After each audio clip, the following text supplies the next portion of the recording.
I was sitting in traffic on I-85, drumming my fingers on the steering wheel, when my phone buzzed with a text from a number I didn't recognize. You should know what your wife is really doing at those book club meetings. Attached was a photo. My hands went numb. The horn from the car behind me blared. The light had turned green, but I couldn't move. I couldn't breathe. Because there, on my phone screen, was my wife Melissa in the front seat of an unfamiliar BMW, her hand on another man's face, their lips pressed together in a way that left absolutely no room for misinterpretation. I pulled into a gas station parking lot, my heart hammering so hard I thought I might pass out. My name is David Patterson. I'm 42 years old, a mechanical engineer at a manufacturing plant in Charlotte. I've been married to Melissa for 16 years. We have 2 kids, Emma, 14, and Tyler, 11. I thought we had a good marriage. Not perfect, but good. Solid. Real. The timestamp on the photo was from yesterday, Tuesday night. Book club night. I zoomed in on the image, hating myself for looking but unable to stop. The man was younger than me, maybe mid-30s, with styled hair and what looked like an expensive suit. The BMW's interior was pristine, leather seats gleaming even in the dim parking lot lighting. I recognized that parking lot. It was behind the Meridian, an upscale restaurant downtown that Melissa and I hadn't been to in years because we'd agreed it was too expensive for our budget. My phone buzzed again. There's more if you need it. I thought you deserved to know. I'm sorry. Who was this person? Why were they telling me? Did it even matter? I sat there for 20 minutes, staring at that photo until every detail was burned into my brain. The way her fingers curled against his jaw. The angle of her head. The fact that she was wearing the blue dress I'd complimented her on just last week. The one she'd said she bought on clearance at Target. Finally, I pulled myself together enough to drive. Not home. I couldn't go home yet. Instead, I drove to my brother's place across town. Kevin took one look at my face and ushered me inside. What happened? I showed him the photo. Jesus Christ, he muttered, running a hand through his hair. Who sent this? I don't know. Could it be fake? Photoshopped or something? I wanted to believe that. God, how I wanted to believe that. But I knew my wife's face, her jewelry, that dress. It's real. Kevin poured us both a whiskey. I don't usually drink on weeknights, but I downed it in one burning gulp. What are you going to do? He asked. I don't know. But that was a lie. I knew exactly what I was going to do. I was going to find out everything, every detail, every lie, every moment of betrayal. And then I was going to make sure she regretted ever taking me for a fool. I texted the unknown number back. Who are you? The response came within seconds. Someone who knows what it's like to be lied to. Check your email. I opened my email app with shaking hands. There, from a burner account, was a message with 6 attached files. Photos and videos. I couldn't bring myself to open them yet, not with Kevin watching, not when I was barely holding it together. I need to go, I said, standing abruptly. David, don't do anything stupid. Don't confront her tonight when you're this upset. I'm not going to confront her. Not yet. And I meant it. Because 16 years of marriage had taught me one thing about Melissa. She was an exceptional liar when she wanted to be. If I confronted her now, emotional and unprepared, she'd spin some story. She'd cry. She'd make me feel like I was crazy for even suspecting her. She'd done it before, years ago, when I'd questioned why she was suddenly working late so often. She'd made me feel guilty for not trusting her, and I'd apologized. Not this time. I drove to a hotel near the airport, checked in under my own name, I wasn't the one who needed to hide, and sat on the edge of the stiff mattress. Then, with the kind of calm that only comes from complete emotional shutdown, I opened those email attachments. The first video was from 3 weeks ago, judging by the date stamp. Melissa and the same man entering a hotel together. The Grand View, one of those boutique places with hourly rates that pretend to be respectable. They stayed for 2 hours and 17 minutes.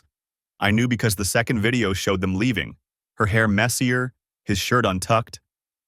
The third attachment was a photo of them at a restaurant, holding hands across the table.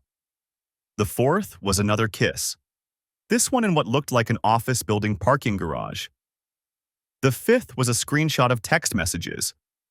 Her number, I recognized it immediately, sending heart emojis and messages about, "Can't wait to see you again," and "He doesn't suspect anything." The sixth attachment made my blood run cold. It was a document, a lease agreement, for an apartment in Uptown Charlotte, signed by Melissa Patterson and someone named Blake Hoffman. Start date, 2 months from now. She wasn't just having an affair, she was planning to leave. I sat there in that anonymous hotel room, the air conditioning humming, traffic sounds muffled through the window, and felt something inside me crystallize into diamond-hard clarity. Melissa had made her choice. She'd chosen to betray our vows, to lie to our children, to plan a future that didn't include me, all while I worked 50-hour weeks to pay for our mortgage, our cars, our life. Now it was my turn to make a choice. I pulled out my laptop and started documenting everything. I spent 3 hours in that hotel room going through everything again. Not because I needed to see it, the images were already burned into my brain, but because I needed to understand the scope, the timeline, the planning. Melissa had always handled our finances. "I'm better with numbers," she'd say, which was bullshit. I was an engineer. But I'd let her take the lead because it was easier. One less thing to worry about after 50-hour weeks. She paid the bills, managed the accounts, gave me updates when I asked. I opened the Mint app on my phone. We'd set it up years ago to track our budget, linked all our accounts. I hadn't checked it in months. The main screen showed our checking account, savings, credit cards, normal balances. Grocery spending a bit high, but nothing alarming. I scrolled down to the transaction history, not sure what I was looking for. Then I saw it. A deposit. On $200. Memo line. Security deposit refund. Pinewood Apps. BH. I stared at the screen. BH. Blake Hoffman. The deposit was dated 3 weeks ago. I scrolled further. Another one, 2 months before that. Same amount. Same memo format, different apartment complex. Oakmont Terrace. BH. Another one before that. Riverside Commons. BH. My mouth went dry. I opened my laptop and pulled up our full bank statements. The deposits went back 7 months. Different amounts, $100, $1,500, $2,000, but always labeled as security deposit refunds. Always with apartment complex names. Always initialed BH, 7 deposits, over $9,000. Toured for friends, she'd said once, when I asked about an apartment flyer on the kitchen counter. Jessica's looking to move closer to work. I'd nodded, gone back to my coffee, thought nothing of it. But Jessica had bought a house in the suburbs 2 years ago. I pulled up Google Maps and started searching the apartment complex names. Pinewood Apartments, Sparks, Nevada. Oakmont Terrace, Reno. Riverside Commons, Carson City, Nevada. All of them. We lived in Charlotte. Melissa had never mentioned Nevada.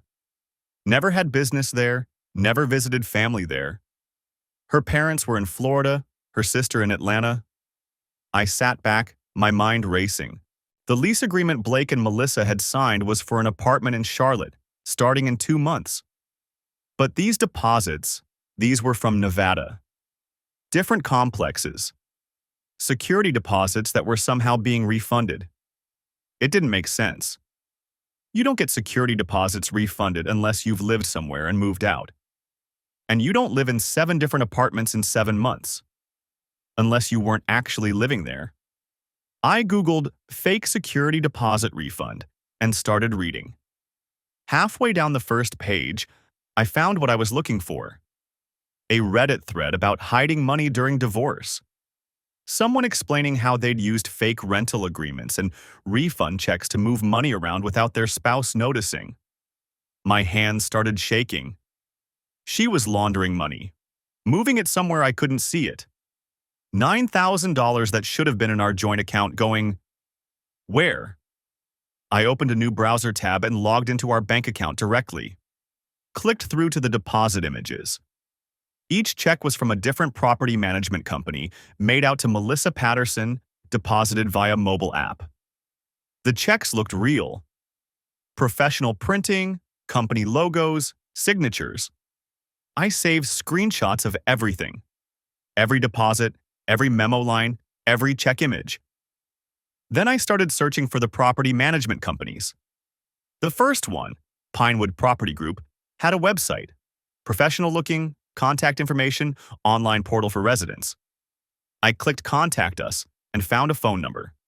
It was 11:47 p.m. East Coast time, 8:47 p.m. in Nevada. I called. Pinewood Property Group, this is Amanda. Hi, I'm calling about a security deposit refund. I think there might be an error. Okay, I can help with that. What's the name on the account? Melissa Patterson. She received a refund check about 3 weeks ago, but I don't think she ever actually lived at your property. A pause. Let me pull up our records. Can you spell the last name? I spelled it. Heard typing. I'm not showing any current or former residents by that name. My heart hammered. Are you sure? The check was for $1,200, dated. I read off the date from my screenshot. More typing. Sir, we haven't issued any security deposit refunds in the past month. Our last refund was 6 weeks ago, and that was for $800 to a different resident. So you didn't send a check to Melissa Patterson? No, sir. If you received a check with our company name, it may be fraudulent. Can I ask how you came across it? It was deposited into our joint bank account. I'm her husband. Another pause, longer this time. I see. Sir, I'd recommend contacting your bank immediately. If someone is creating fake checks with our company information, that's check fraud. We'll need to file a report as well. I thanked her and hung up. My hands were steady now. The shaking had stopped, replaced by something cold and focused. I called the next property management company. Same story. No record of Melissa, no refund issued. The third company's office was closed, but I left a voicemail. Melissa had created fake checks, deposited them into our account, made it look like legitimate refunds from apartment tours or something she could explain away if I ever noticed. But why? Where was the money actually coming from? I opened our bank account again and looked at the deposits more carefully. They'd all been made via mobile deposit, a photo of a check uploaded through the app. But the money had cleared. That meant the checks weren't actually fake. They'd been drawn on real accounts with real funds. Someone had written these checks. Someone had paid Melissa $9,000 disguised as security deposit refunds. Blake Hoffman. BH. He was giving her money, moving it into our joint account where I could see the deposits but wouldn't question them because they looked legitimate. And then she was, what? Moving it somewhere else? Withdrawing it? I scrolled through our transaction history. There, cash withdrawals. ATM pulls, $500 at a time. Grocery store cashback, $100 here, $200 there.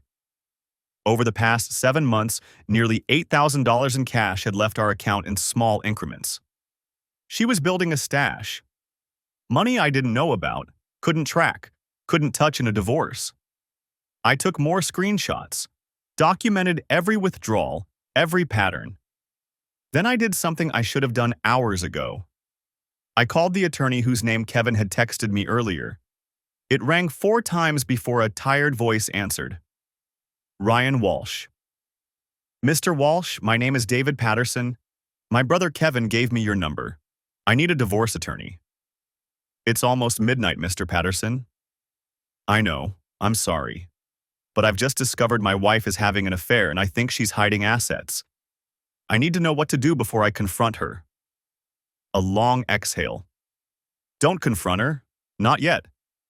What kind of assets are we talking about? I explained the deposits, the fake property management companies, the cash withdrawals. Walsh listened without interrupting. You said you have screenshots? Everything.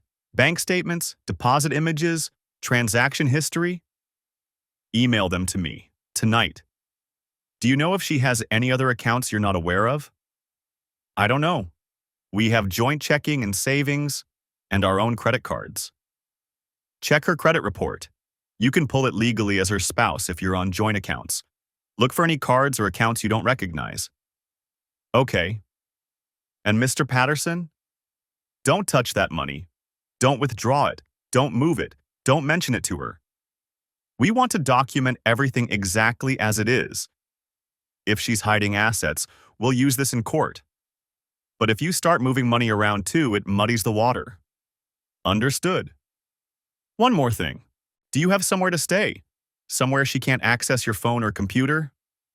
I looked around the anonymous hotel room. Yes. Good. Send me everything you have. I'll review it tomorrow morning and we'll meet.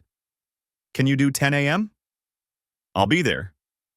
He gave me his office address and email. I hung up and immediately started forwarding screenshots. Every deposit, every withdrawal, every fake check image. The lease agreement with Blake's name. The photos and videos from the anonymous sender. My phone buzzed. A text from Melissa. Where are you? Getting worried. Call me. I stared at the message. Imagined her in our house, in our bed, wondering where I was. Maybe actually worried. More likely annoyed that I'd disrupted her routine. I didn't respond. Instead, I pulled up her credit report request form and filled it out. It would take a few days to arrive, but Walsh was right. I needed to know what else she was hiding. Another text from Melissa. David, seriously, you're scaring me. Are you okay? My finger hovered over the keyboard. Part of me wanted to respond, wanted to scream at her through the phone, demand answers, make her feel even a fraction of what I was feeling. But Walsh's words echoed. Don't confront her. Not yet. I turned off my phone and went back to the bank statements. There was more to find. I could feel it. The screen glowed in the darkness of the hotel room, casting blue light across my face as I pulled up the Mint app again. 11:47 p.m. I should have been exhausted, but my mind was running too fast, connecting dots I'd missed for months. I scrolled through the transaction history one more time, focusing on those deposit refunds. 7 separate deposits over 7 months. Different apartment complexes, all in Sparks, Nevada, all between 1,200 and 1,500. All with those cryptic initials in the memo field. I zoomed in on the most recent one from 3 weeks ago. Security Deposit Refund, BH, Blake Hoffman. My stomach turned. I'd been so focused on the fake checks themselves that I hadn't fully processed what the initials meant. Every single deposit had those letters. BH. She hadn't even tried to hide it, just buried it in banking app memos she assumed I'd never see. I opened a new browser tab and searched for the apartment complex names. Sunset Ridge Apartments, Desert Vista Homes, Silver State Residences, all legitimate properties in Sparks, all with professional websites and active property management. But none of them had issued refunds to Melissa Patterson. I sat back against the headboard, trying to think like an engineer solving a problem. The checks had cleared. The banks had accepted them. That meant the routing numbers were valid, the account numbers were real, and there was actual money backing them up. So where was it really coming from? I grabbed my phone and texted Ryan Walsh. Still awake? Need to run something by you. 3 dots appeared immediately. Up with a newborn. What's going on? Those fake deposit refunds. Checks cleared. Money's real. How? The response took longer this time. Someone wrote legitimate checks but falsified the company name on the check face. Common in money laundering. Hides the true source. My hands tightened on the phone. So Blake's funding her secret account through fake apartment refunds? Likely. Makes it look like legitimate business transactions. Hard to trace without subpoena power. Your forensic accountant will dig into this. I thanked him and set the phone down, but my mind was already moving forward. If Blake was funneling money to Melissa through fake checks, that meant this wasn't just an affair. This was financial fraud, conspiracy. And if I could prove it, I pulled up my laptop and logged into our joint checking account through the bank's website. Better interface than the app. More details visible. I downloaded the last 12 months of statements as PDFs, then opened each deposit refund transaction to view the check images. There they were. 7 checks, each one printed on standard business check stock with apartment complex logos at the top. Account numbers and routing numbers at the bottom. Security deposit refund in the memo line, along with those initials. I zoomed in on the signature line. Each check was signed, but the signatures were illegible scrawls. Could have been anyone. I screenshot each check image, then pulled up the websites for the apartment complexes again. I navigated to their Contact Us pages and copied down the property management company names. 3 different companies managed the 7 properties. It was nearly midnight, but I drafted emails to all 3 management companies anyway. To whom it may concern. I am writing to verify deposit refund checks allegedly issued by your properties to Melissa Patterson. I have attached images of 7 checks totaling $9,147.18 issued between March and September of this year. These checks cleared through our joint bank account, but when I contacted your offices by phone, I was informed that no such refunds were issued. I am currently working with legal counsel on a financial matter and need written confirmation of whether these checks were legitimately issued by your company.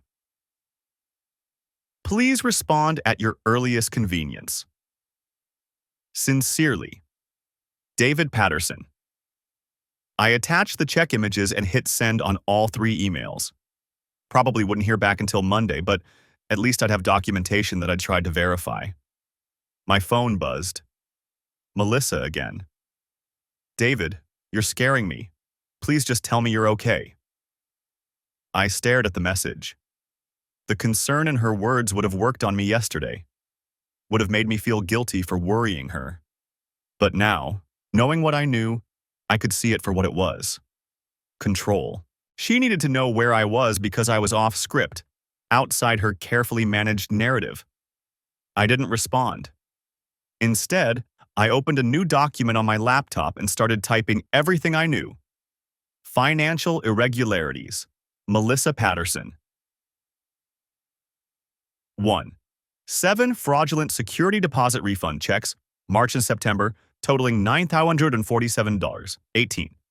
All from Sparks, Nevada, apartment complexes. All memo lines initialed BH, Blake Hoffman. Property management companies confirm no refunds issued.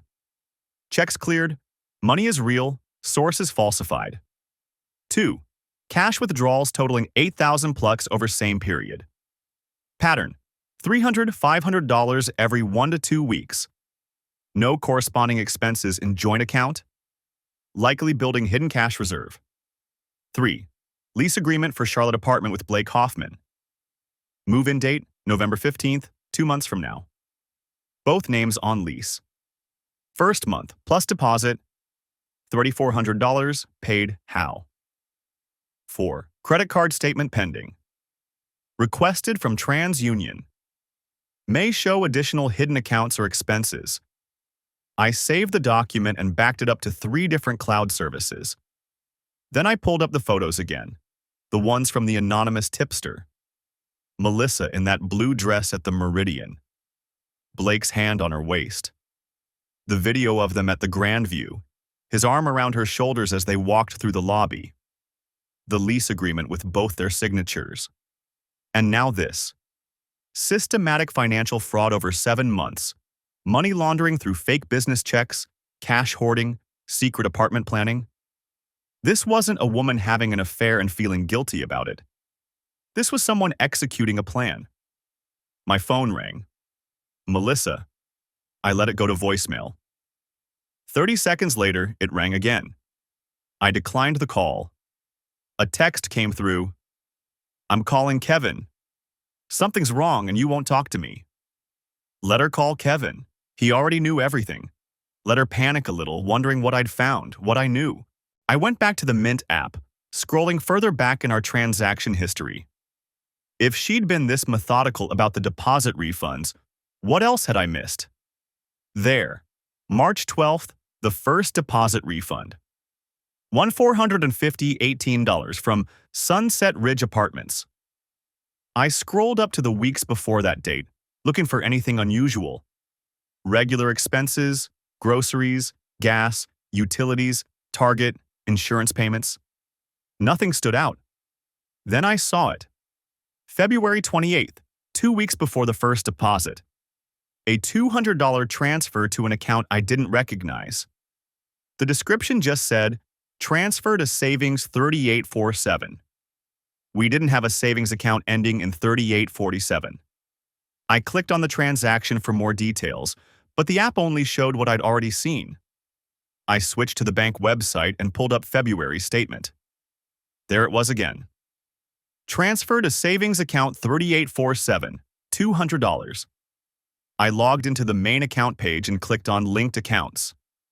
Our joint checking. Our old savings account we barely used, ending in 2193. That was it. So where the hell was account 3847? I grabbed my phone and texted Ryan Walsh again. Found a transfer to a savings account not linked to our joint account. Can she open accounts in just her name while married? Yes. Anything she opens individually is technically separate property, but if funded with marital assets, it's subject to division.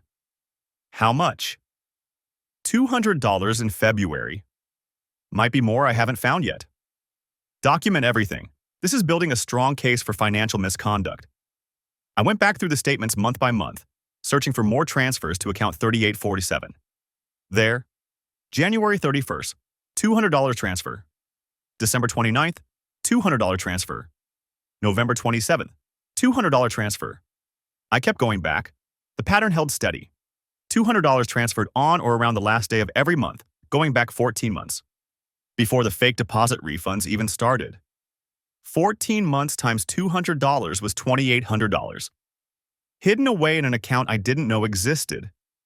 My jaw clenched. This wasn't impulsive. This wasn't a mistake or a moment of weakness. Melissa had been planning this for over a year, systematically siphoning money, building resources, preparing to leave. And I'd been completely blind to it. I added the information to my documentation file, including the dates and amounts of every transfer. Then I calculated the total, $2,800 in the secret savings account, $9,147.18 in fraudulent deposit refunds, roughly $8,000 in cash withdrawals, $20,000. Maybe more. My phone buzzed with a text from Kevin. Melissa just called me freaking out. Told her you needed space and you'd call her when you were ready. She's losing it, man. What do you want me to tell her? I typed back, nothing. Let her wonder. 3 dots appeared, then disappeared. Then, okay, you good? Getting there. I wasn't good, but I was getting angry, and anger was better than the numb shock I'd felt earlier. Anger had clarity. Anger had purpose. I looked at the clock. 12:23 a.m. Sunday morning now. The forensic accountant Ryan had mentioned wouldn't be available until Monday at the earliest. The property management companies wouldn't respond until business hours. But I could keep digging. The hotel room phone rang at 6:47 a.m. I jerked awake, disoriented. For one blissful second, I didn't remember. Then it all came crashing back. The photos, the checks, the apartment lease. My phone sat on the nightstand, screen dark. 32 missed calls from Melissa. I'd silenced it at 2 a.m. when I finally fell asleep. The hotel phone kept ringing. I picked up. Hello? Mr. Patterson? This is the front desk. I apologize for the early call, but there's a woman here asking for your room number. A Melissa Patterson? She says she's your wife. My stomach dropped. How did she? She tracked the credit card charge, sir. I haven't given her your room number, but she's quite insistent. Should I? Tell her I'll be down in 10 minutes. I hung up before the clerk could respond. My hands shook as I pulled on yesterday's clothes. She'd found me. Of course she had. I'd used our joint card to book the room, too exhausted and rattled to think clearly. Stupid. Sloppy. I grabbed my phone and the folder of printed evidence. My email had 17 new messages. Property management companies in Reno, Carson City, Sparks, all confirming what I already knew. No refunds issued. No records of Melissa Patterson in their systems. Written documentation of fraud, time-stamped and official. I forwarded them all to Ryan Walsh before heading downstairs. Melissa stood in the lobby wearing yoga pants and one of my old sweatshirts, her hair in a messy ponytail. No makeup, eyes red and swollen. She looked small and scared and nothing like the woman in those restaurant photos, the one who'd smiled while kissing Blake Hoffman. She saw me and rushed forward.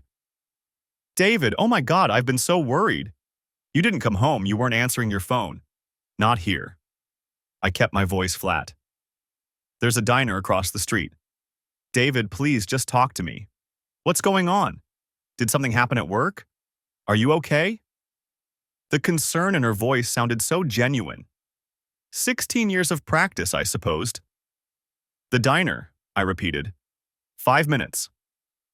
I walked past her, through the lobby doors, not waiting to see if she followed.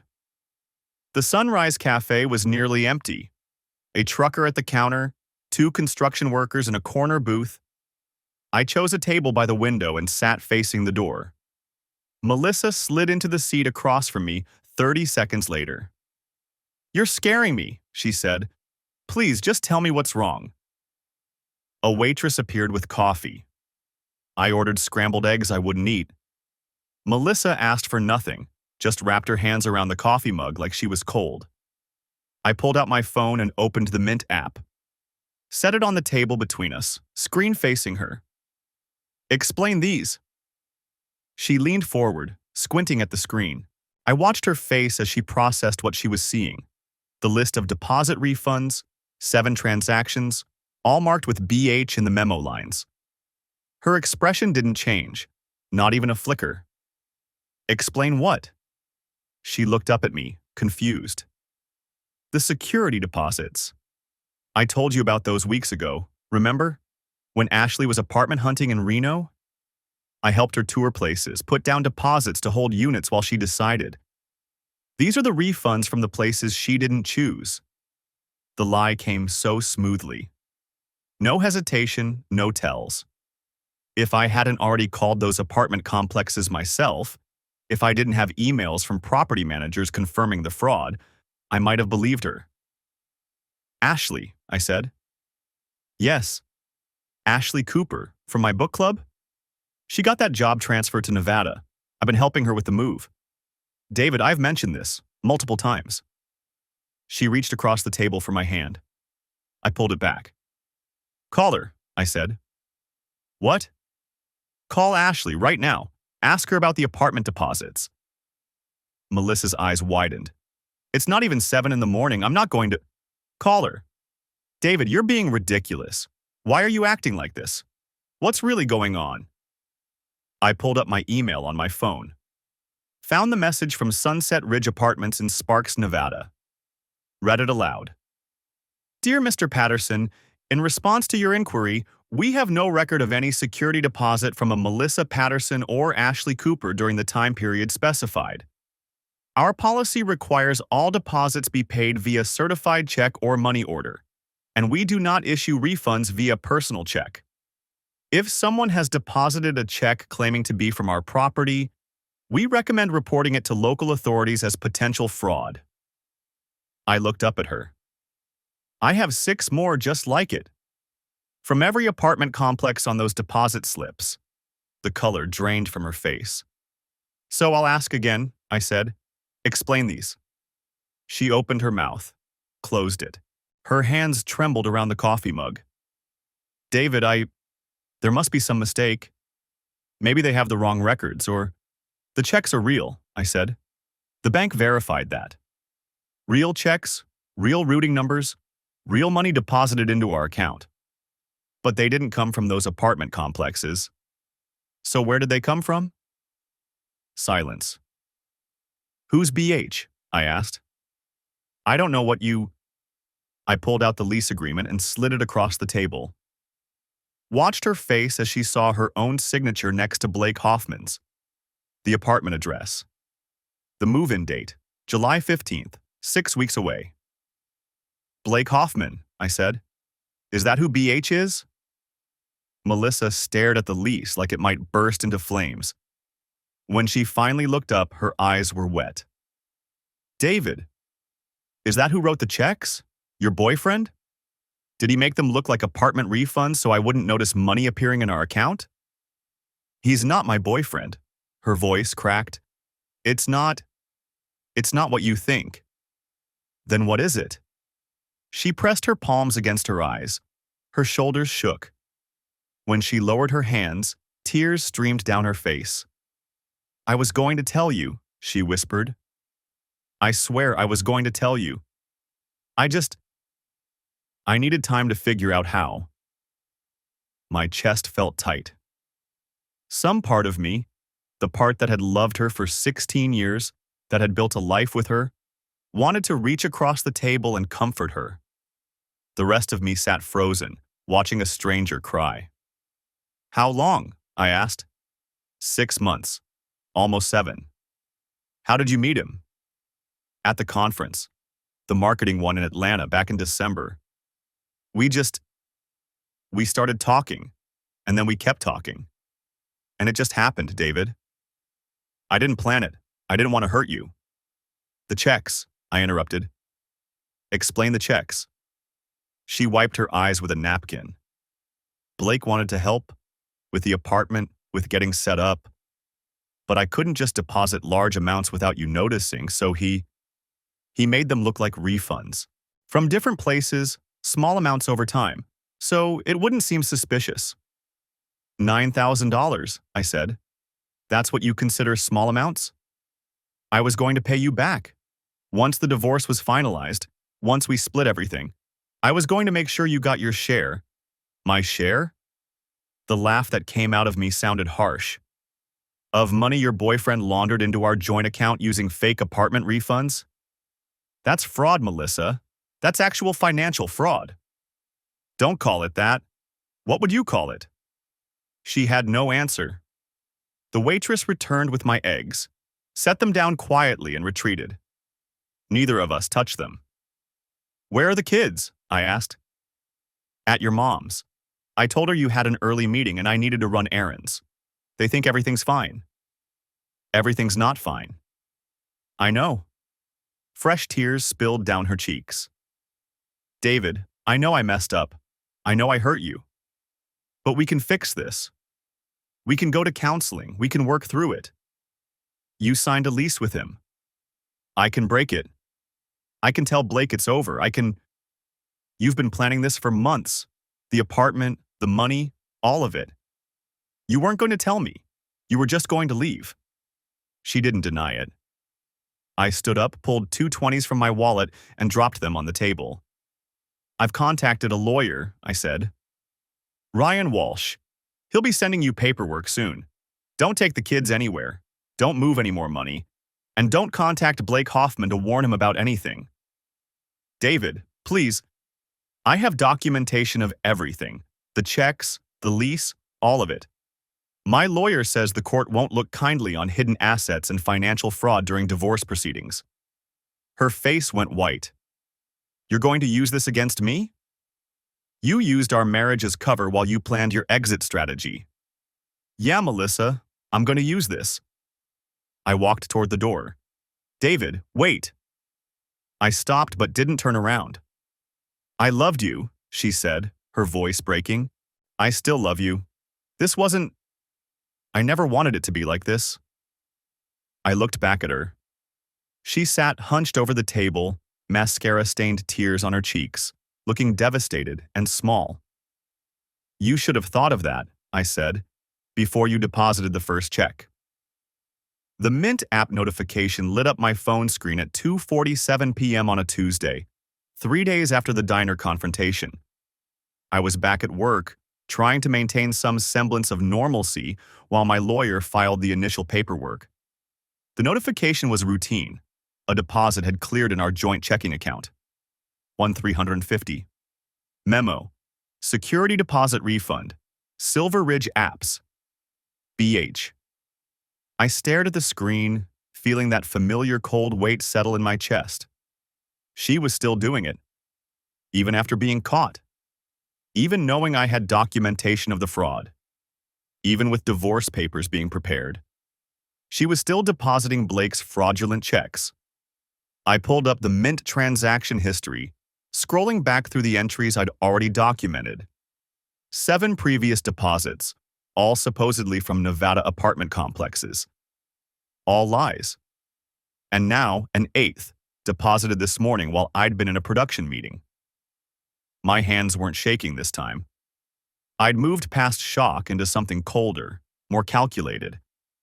I forwarded the notification to Ryan Walsh with a single line. She's still doing it. His response came back in under 2 minutes. Don't confront. Document everything. Calling my forensic accountant contact now. The accountant's name was Patricia Nguyen, and she worked out of an office in South Park that smelled like coffee and printer toner. Ryan had gotten me an appointment for Thursday afternoon, claiming she was the best in Charlotte for uncovering hidden assets in divorce cases. She was maybe 50, with reading glasses on a chain and a no-nonsense expression that reminded me of my old calculus professor.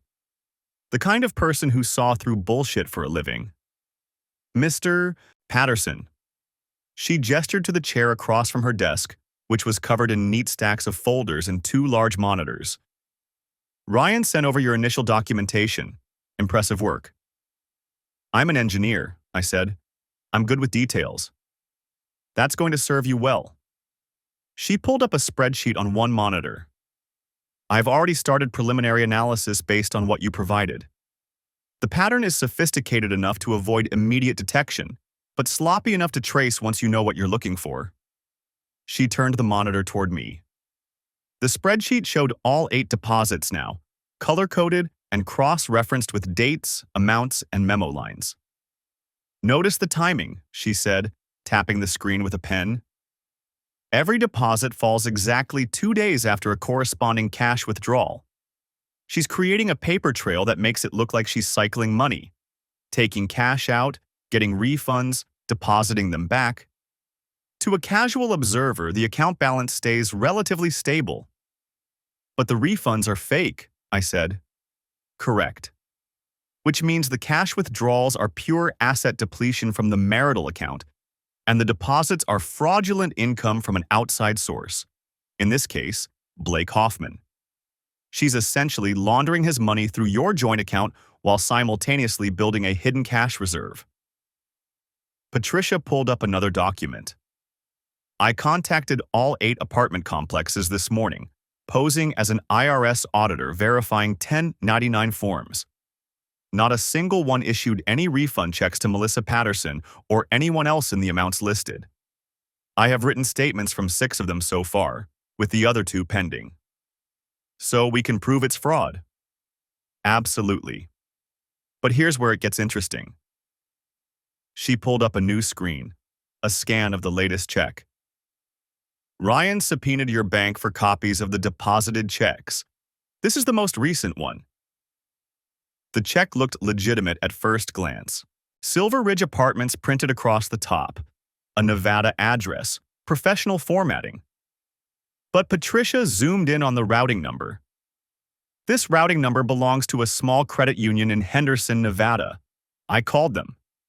Silver Ridge Apartments doesn't have an account there. Never has. Then where did the check come from? That's what I'm working on. But I have a theory.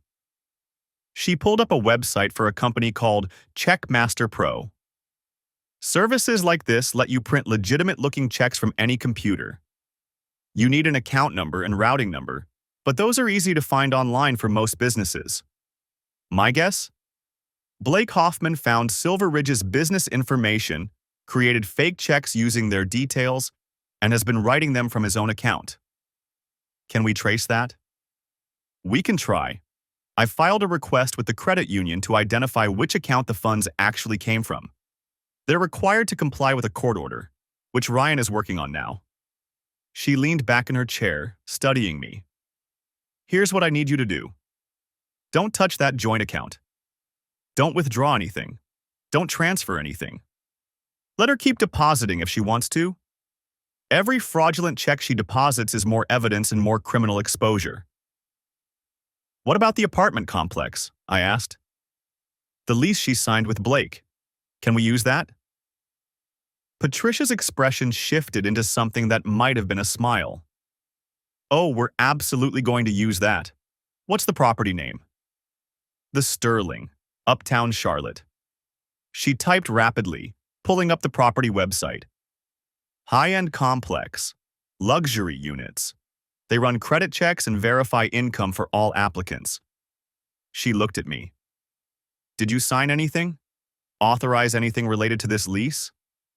No, I didn't even know it existed until I saw it in the evidence package. Perfect.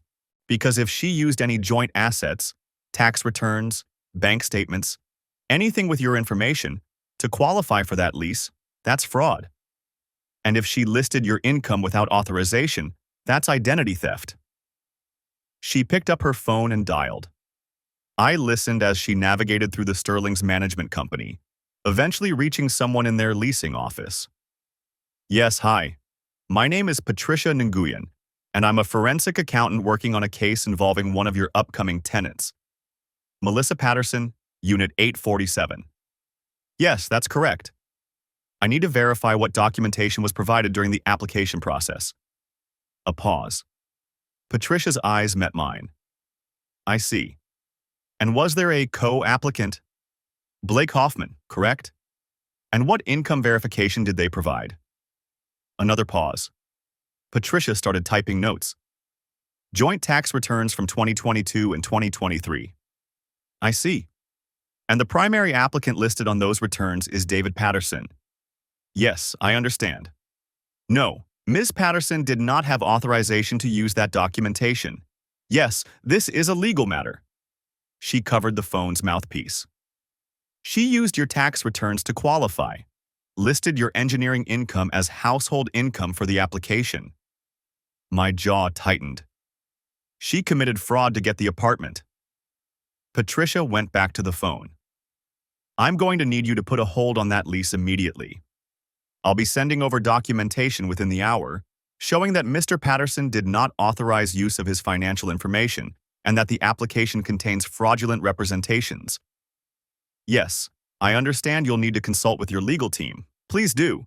But I'm advising you now that if you proceed with this lease, you'll be doing so with knowledge of identity theft and fraud. She hung up and immediately started typing an email. What happens now? I asked. Now I send them proof that you didn't authorize use of your information, along with a letter from Ryan explaining the divorce proceedings and the fraudulent nature of the application. The Sterling's legal team will almost certainly deny the lease application. They can't risk the liability. And Melissa loses her apartment. And if she's been planning her whole exit strategy around moving into that unit in... Patricia checked the lease scan. 6 weeks. This throws a major wrench in her plans. I watched her attach documents to the email, my statement denying authorization, Ryan's letter on law firm letterhead, copies of the divorce filing. There's one more thing, Patricia said, hitting send. The deposits. All that money she's hidden and the fraudulent checks she's deposited. In North Carolina, that's considered dissipation of marital assets. The court can make her reimburse the marital estate for everything she took. Even the cash withdrawals? especially those. She can't account for where that money went because she's hiding it. The burden of proof shifts to her. She has to show it was spent on legitimate marital expenses, which she can't do. Patricia pulled up a final spreadsheet. Between the fraudulent deposits, the cash withdrawals, and the transfers to the hidden account, we're looking at approximately $22,000 in dissipated assets. The court will likely order her to repay half of that to you from her share of the marital property. $11,000. Plus whatever else I find. I'm still waiting on her credit report and the subpoena for her phone records. There could be more. My phone buzzed. A text from an unknown number. The Sterling called. What did you do? I showed Patricia the screen. She read it and shook her head. Don't respond. Forward it to Ryan. Let everything go through your attorney now. I forwarded the message, then blocked the number. Melissa could communicate through lawyers like everyone else. Patricia stood, gathering her files. I'll have a preliminary forensic report ready by Monday. Ryan will file it with the court as part of the divorce proceedings. In the meantime, monitor that joint account. If she makes any large withdrawals or transfers, notify us immediately. What if she empties it? She won't. She's not that stupid. Emptying a joint account during divorce proceedings is one of the fastest ways to piss off a judge. And based on what I've seen, she's been very careful to avoid obvious red flags. Until now, Patricia agreed. The check fraud was her mistake. She got greedy, and greedy people make errors. I was back in my car when my phone rang. Ryan Walsh. The Sterling's legal team just called me, he said without preamble. They're denying the lease application, effective immediately. Melissa and Blake have 72 hours to withdraw, or they'll be flagged in the rental screening system. That was fast. Property management companies don't mess around with fraud. Too much liability. I heard papers shuffling. But here's the interesting part. Their leasing agent mentioned that Blake Hoffman paid the full security deposit and first month's rent in cash. $4,000. Cash. I pulled out of the parking lot, heading toward the highway. So he has access to serious money. Serious, untraceable money, Ryan corrected. Which raises questions. Patricia's going to dig into his background, see what she can find. What about the check fraud? Can we press charges? We can file a police report, which I recommend doing. But whether the DA prosecutes depends on a lot of factors. The good news is, we don't need a criminal conviction to use this in divorce court. The civil standard is much lower. I merged onto I-77, the late afternoon traffic starting to build. How long until this goes before a judge? Temporary orders hearing is scheduled for 3 weeks from now. That's where we'll address immediate issues: custody, support, asset freezes. Patricia's forensic report will be filed beforehand. The judge will see everything. And Melissa? She'll have to explain where $22,000 went. She'll have to explain the fraudulent checks. She'll have to explain why she committed identity theft to lease an apartment with her boyfriend. Ryan's voice carried grim satisfaction. She can try, but the documentation doesn't lie. I ended the call as I passed the exit for our neighborhood. I wasn't going home. Hadn't been back since the diner confrontation. The house felt contaminated now, full of lies and false memories. Instead, I drove to Kevin's place, where I'd been sleeping on his couch for 3 days. My phone buzzed again. Another unknown number. We need to talk about this rationally. You're overreacting.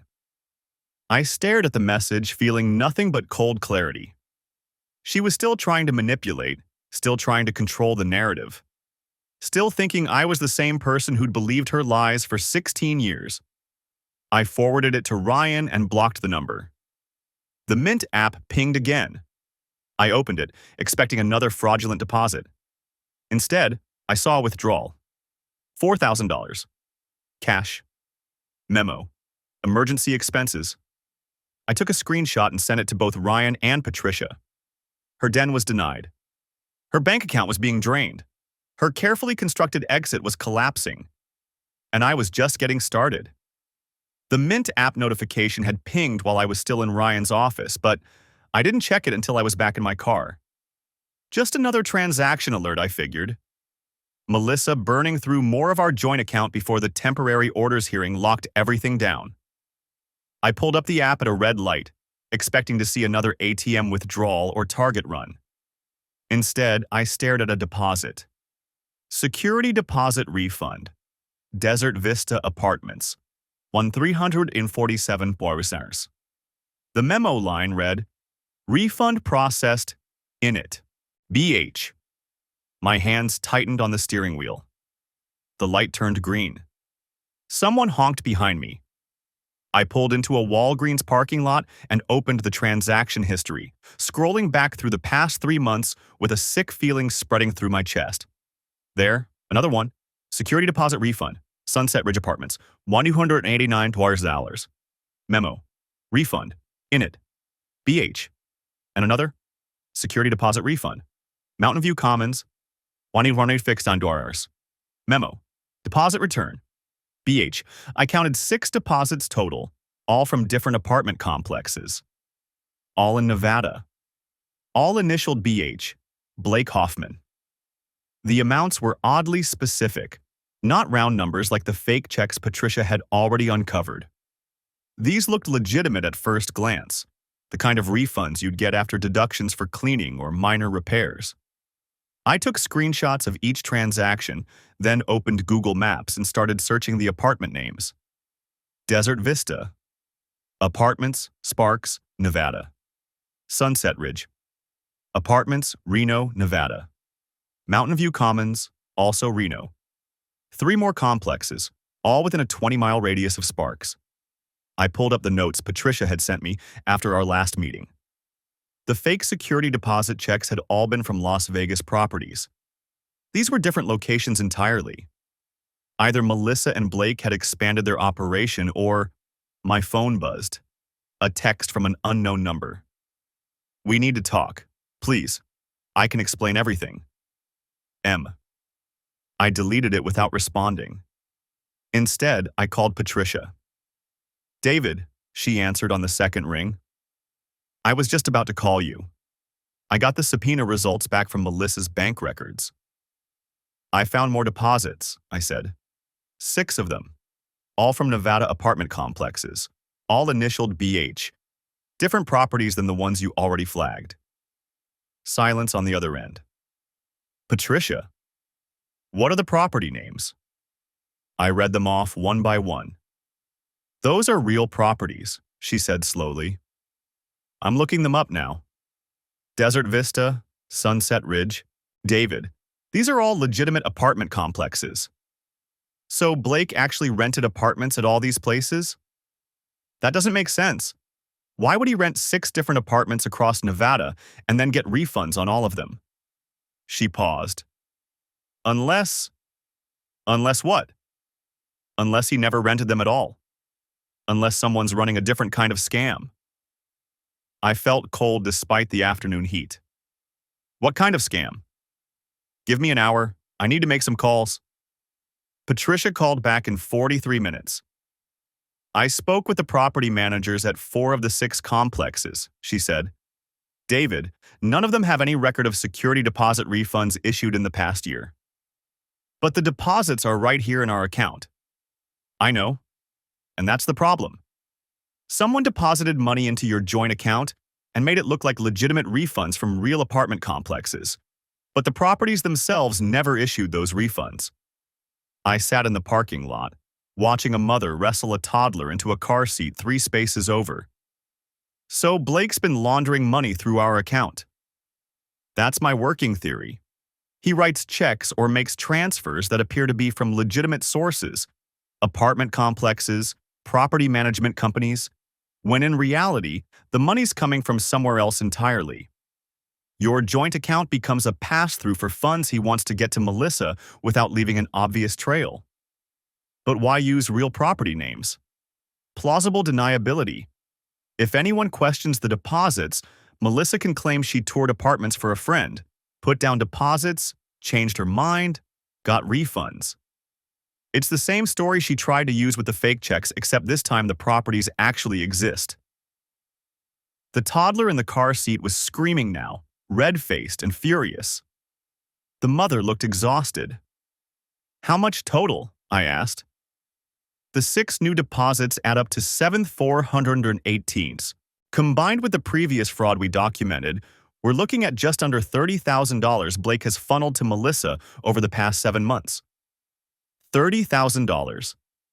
I thought about the overtime I'd worked, the promotion I'd turned down because it would have meant relocating the family, the vacation to Disney we'd postponed because we needed to build up the emergency fund. I'm sending you the property management contact information," Patricia continued. "I need you to call each complex and confirm they have no record of any deposits or refunds associated with Melissa's name or yours. Get it in writing if you can. Emails, letters, whatever they'll provide." "What about Blake?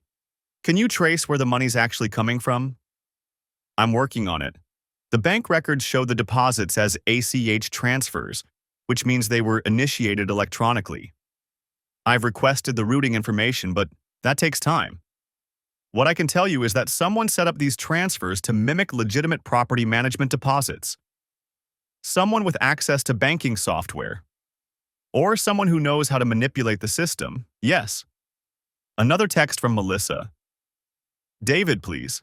I know you're angry, but there are things you don't understand. Call me." I blocked the number. I spent the next 2 hours on the phone with property managers across Nevada. The conversation was almost identical each time. "Hi, my name is David Patterson. I'm calling to verify some security deposit refunds that were supposedly issued from your property. What's the unit number and lease dates?" "That's the thing. I don't have that information. The refunds appeared in my bank account, but I never rented from you. I'm trying to determine if they're fraudulent." Pause. Keyboard clicking. "Sir, I'm not showing any leases under the name Patterson in our system. When were these deposits supposedly made?" I'd give them the dates from the Mint app. More clicking. Longer pauses. "We didn't issue any refunds on those dates. In fact, our refund process requires a formal request form and takes 4 to 6 weeks to process. These deposits you're describing, they're not from us." By the 5th call, I had it down to a script. By the 6th, I had written confirmation from 4 property managers that no deposits or refunds had ever been issued to anyone named Patterson or associated with our account information. I forwarded everything to Patricia and Ryan. Ryan called back within the hour. "This is wire fraud," he said flatly. "Possibly bank fraud. These aren't just marital assets we're talking about anymore, David. This is criminal. Can we use it in the divorce?" "Absolutely. But more than that, you need to file a police report. This evidence shows a pattern of financial fraud using your identity and account information.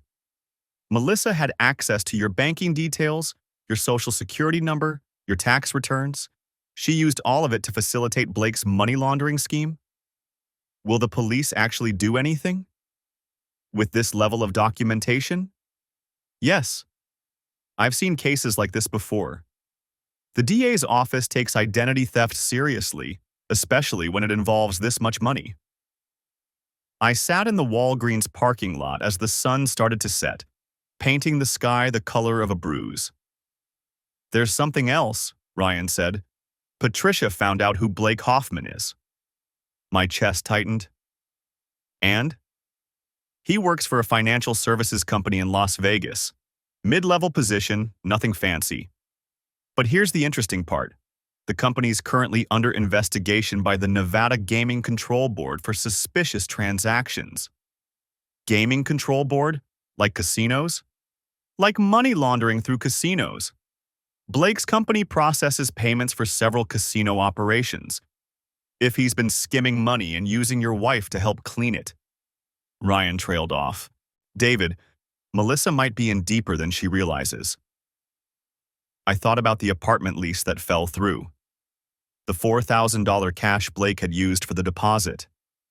The $30,000 that had flowed through our account. "She knew," I said. She had to know. Maybe. Or maybe Blake sold her a story and she believed it. Either way, she's complicit now.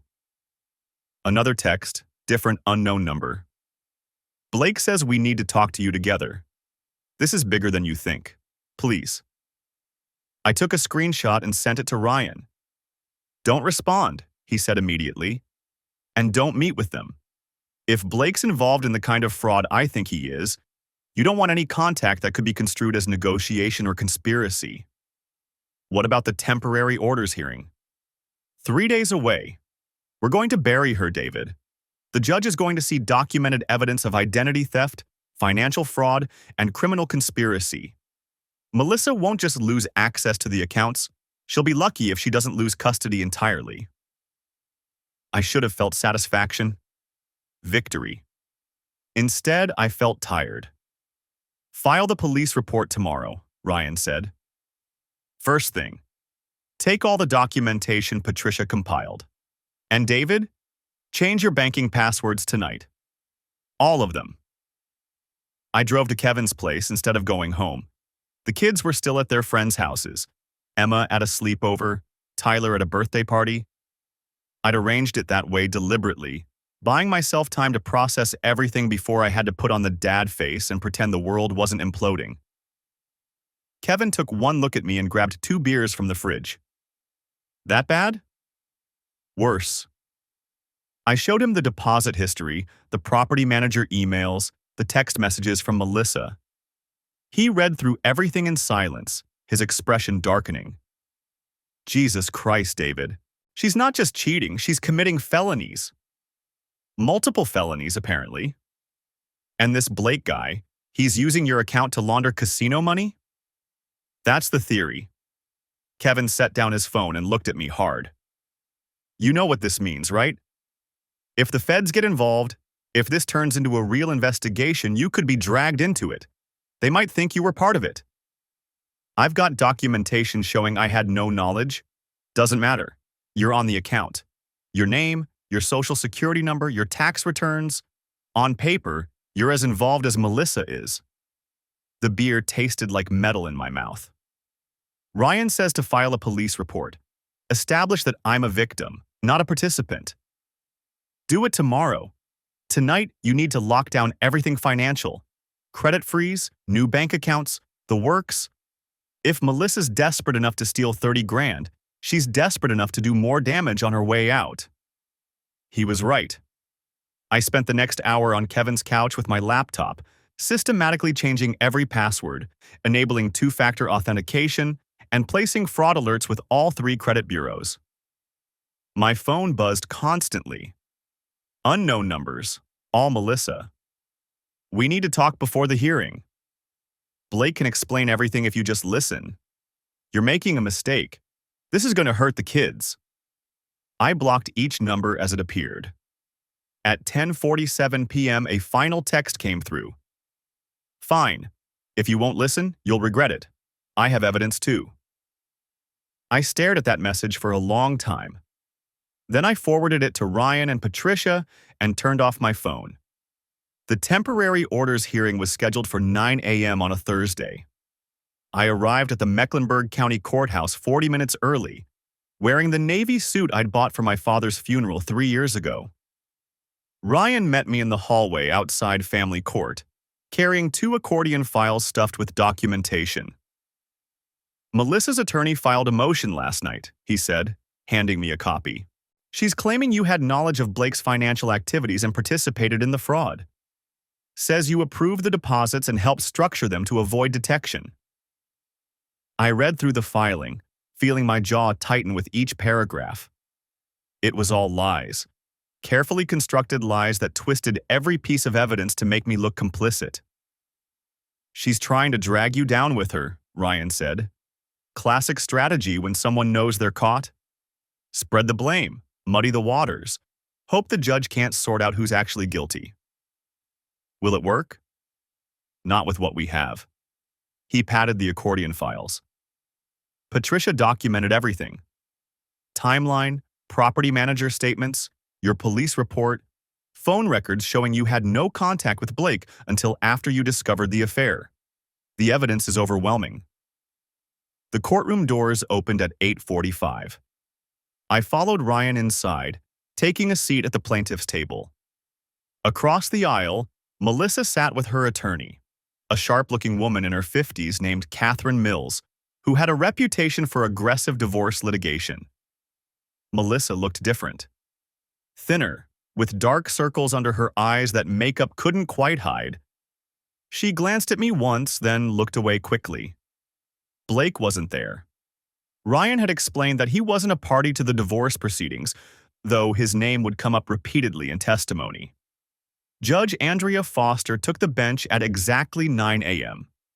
She was in her early 60s, with silver hair and reading glasses that she peered over as she reviewed the files in front of her. "This is a temporary orders hearing in the matter of Patterson versus Patterson," she said. "I've reviewed the initial filings and the emergency motions. Ms. Mills, I understand your client has allegations regarding Mr. Patterson's involvement in certain financial irregularities." Catherine Mills stood. "Yes, Your Honor. Mrs. Patterson has evidence that her husband was aware of and participated in structuring deposits to avoid—" "I've read your filing, Counselor." Judge Foster's tone was dry. "Mr. Walsh, I assume you have a response?" Ryan stood, and I watched him transform into someone I barely recognized. Sharp, commanding, precise. "Your Honor, Mrs. Patterson's allegations are a transparent attempt to deflect from her own documented fraud, identity theft, and conspiracy to commit wire fraud. We have evidence that conclusively demonstrates Mr. Patterson had no knowledge of these activities until he received an anonymous tip about his wife's extramarital affair." He opened the first accordion file and began pulling out exhibits, each one marked and organized with tabs. Exhibit A: testimony from 8 property management companies in Nevada, confirming they never issued security deposit refunds to Melissa Patterson. Exhibit B: bank records showing $30,000 in fraudulent deposits made to the marital account over 7 months. Exhibit C: lease agreement signed by Mrs. Patterson and Blake Hoffman using Mr. Patterson's tax returns and financial information without his authorization. Exhibit D: police report filed by Mr. Patterson documenting identity theft and fraud. He kept going. Phone records, email timestamps. The forensic accounting report Patricia had compiled showing the exact flow of money from Blake's accounts through fake apartment refunds into our joint account, then out as cash withdrawals. Judge Foster listened, occasionally making notes, her expression unreadable. When Ryan finished, she turned to Catherine Mills. "Counselor, do you have evidence that Mr. Patterson participated in these transactions?" Mills stood again, but her confidence had visibly diminished. "Your Honor, Mrs. Patterson maintains that her husband had to have known about the deposits given their size and frequency. That's speculation, not evidence. Do you have documentation, communications, anything showing Mr. Patterson's actual knowledge or participation?" "The deposits went into a joint account that Mr. Patterson had access to, which he rarely checked, according to his testimony, and the banking records Mr. Walsh provided." Judge Foster removed her glasses. "Ms. Mills, I've seen cases like this before. A spouse commits fraud, gets caught, and tries to implicate the other spouse to reduce their own culpability. Unless you have concrete evidence of Mr. Patterson's involvement, these allegations aren't going anywhere." Mills sat down. Melissa whispered something urgent to her, but Mills shook her head. Judge Foster turned to me. "Mr. Patterson, when did you first become aware of these deposits?" I stood. "The night I received photos of my wife with Blake Hoffman, Your Honor. I started investigating our finances and discovered the deposits. I immediately contacted property management companies to verify them and filed a police report when I confirmed they were fraudulent." "And you had no prior knowledge of your wife's relationship with Mr. Hoffman or his financial activities?" "None whatsoever, Your Honor." She made another note, then looked at both attorneys. "Here's what's going to happen. I'm granting Mr. Patterson's motion to freeze all joint accounts pending the final divorce hearing. Mrs. Patterson will have access to funds for reasonable living expenses only, subject to documentation and review. Catherine Mills started to object, but Judge Foster held up a hand. I'm also ordering Mrs. Patterson to provide a full accounting of all cash withdrawals from the marital account over the past 12 months, with receipts and documentation showing how those funds were spent. Failure to provide adequate documentation will result in those amounts being treated as dissipation of marital assets and reimbursed from her share of the marital estate. Melissa's face went pale. Additionally, given the evidence of fraud and identity theft, I'm ordering that all financial documents, tax returns, bank statements, credit reports, require both parties' signatures for the duration of these proceedings. Mrs. Patterson is prohibited from opening new accounts, applying for credit, or making any financial decisions using Mr. Patterson's information. Judge Foster looked directly at Melissa. Mrs. Patterson, I want to be very clear. The evidence presented today shows a pattern of deception and financial misconduct. If you continue down this path, you will not only lose in this divorce, you may face criminal charges. I strongly suggest you cooperate fully with discovery and consider the consequences of your actions. She turned back to the attorneys. Temporary custody will be joint, with Mr. Patterson having primary physical custody given the stability of his living situation. Mrs. Patterson will have supervised visitation until we can schedule a full custody evaluation. Your Honor, Mills tried to interject. Ms. Mills, your client committed identity theft and fraud while planning to abandon the marital home and move in with her boyfriend. I'm not putting those children in an unstable environment. If Mrs. Patterson wants to challenge this arrangement, she can do so at the final hearing with evidence of her fitness as a parent. The gavel came down. We'll reconvene in 90 days for the final hearing. Both parties are ordered to participate in mediation before that date. Court is adjourned. I walked out of the courthouse into bright October sunshine, feeling like I could breathe for the first time in weeks. Ryan was grinning. That went better than I expected, he said. Judge Foster saw right through Melissa's strategy. The fraud evidence was too strong. What happens now? Now we wait for mediation. Melissa's attorney will probably push for a settlement. She knows they'll lose at trial. The question is whether Melissa will accept reality or keep fighting. My phone buzzed. A text from Kevin. How'd it go? Won everything, I typed back. Got primary custody. 3 dots appeared, then, kids are going to be okay. You're doing the right thing. I hoped he was right. The mediation happened 6 weeks later in a conference room that smelled like stale coffee and desperation. Melissa sat across the table from me, flanked by Catherine Mills. She'd lost more weight. Her hands shook slightly as she signed the initial paperwork. The mediator was a retired judge named Harold Ortiz, calm, methodical, with the kind of voice that made you want to tell the truth. We're here to discuss the division of assets and finalize custody arrangements, he said. I've reviewed the financial documentation from both sides. Mrs. Patterson, do you dispute any of the findings in the forensic accounting report? Melissa looked at her attorney. Mills shook her head slightly. No, Melissa said quietly. I don't dispute it. And you acknowledge that approximately $30,000 in fraudulent deposits were made to the marital account, which you then withdrew in cash? Yes. Where is that money now? Silence. Mrs. Patterson, I need an answer. I don't have it anymore. Her voice was barely above a whisper. Blake took most of it. He said he needed it for business expenses that he'd pay me back. I kept about $8,000 in cash, but the rest, it's gone. Ryan and I exchanged glances. This was new information. So Blake Hoffman defrauded you as well, the mediator said. I guess so. Melissa's eyes filled with tears. I thought he loved me. I thought we were building a future together.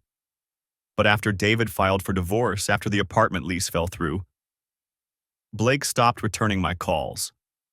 I went to his office in Las Vegas and they told me he'd been fired. Something about an investigation. The mediator made notes. Are you in contact with Mr. Hoffman currently? No. His phone's disconnected. I don't know where he is.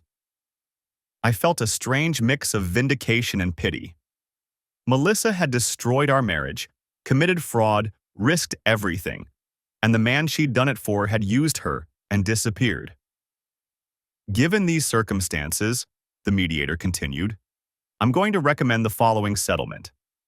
Mr. Patterson receives primary custody of both children, with Mrs. Patterson having standard visitation rights. The marital home goes to Mr. Patterson, who will refinance to remove Mrs. Patterson from the mortgage. Retirement accounts and remaining assets will be split according to North Carolina equitable distribution laws, with Mrs. Patterson's share reduced by $15,000 to account for the dissipated marital assets. 15? Mills interjected. The forensic report shows $30,000 in fraudulent deposits, half of which would have been Mrs. Patterson's in the divorce anyway, the mediator said. We're only recovering Mr. Patterson's half of the dissipated funds. Unless you want to argue that your client should reimburse the full amount? Mills went quiet. Mrs. Patterson will also be responsible for any tax liabilities resulting from the unreported income from the fraudulent deposits, the mediator added. And both parties agree not to disparage each other to the children or third parties. He slid the settlement agreement across the table. This is fair given the circumstances. I recommend you both sign it. Ryan reviewed the document, made a few notes, then nodded to me. I signed. Melissa stared at the paper for a long moment, tears streaming down her face. Then she picked up the pen and signed too. The divorce was finalized 3 months later in a hearing that lasted less than 20 minutes. Judge Foster approved the settlement, granted the divorce, and wished us both well. I walked out of the courthouse for the last time on a cold January morning. The kids were waiting with Kevin. Emma had insisted on being there, said she wanted to support me. Tyler was quieter, still processing everything, but he'd hugged me tight that morning before school. It's done, I told him. Emma nodded. She'd grown up so much in the past few months, had taken on a protective role with her brother that broke my heart and made me proud in equal measure. Can we get pizza tonight? Tyler asked. I laughed. Yeah, buddy, we can get pizza.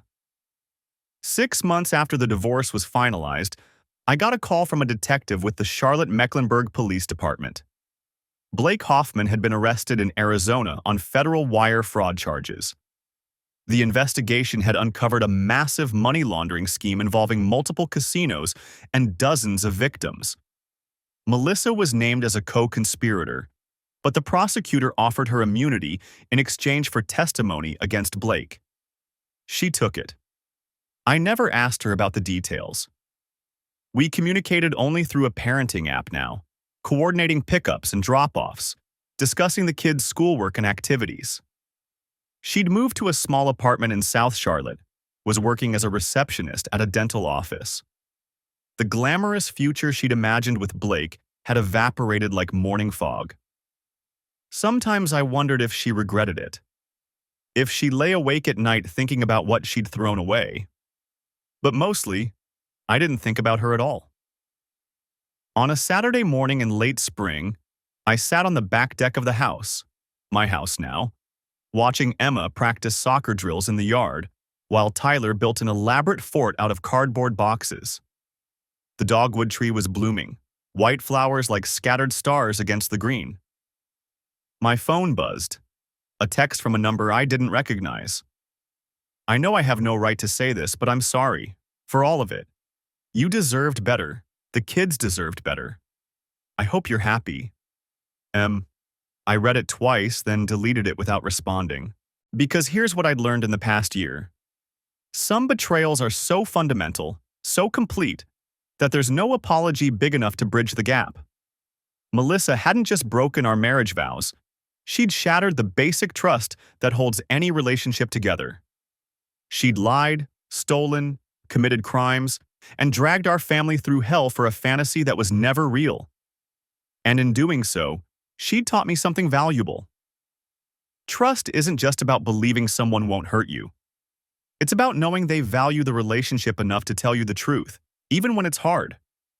It's about choosing honesty over convenience, commitment over fantasy, reality over illusion.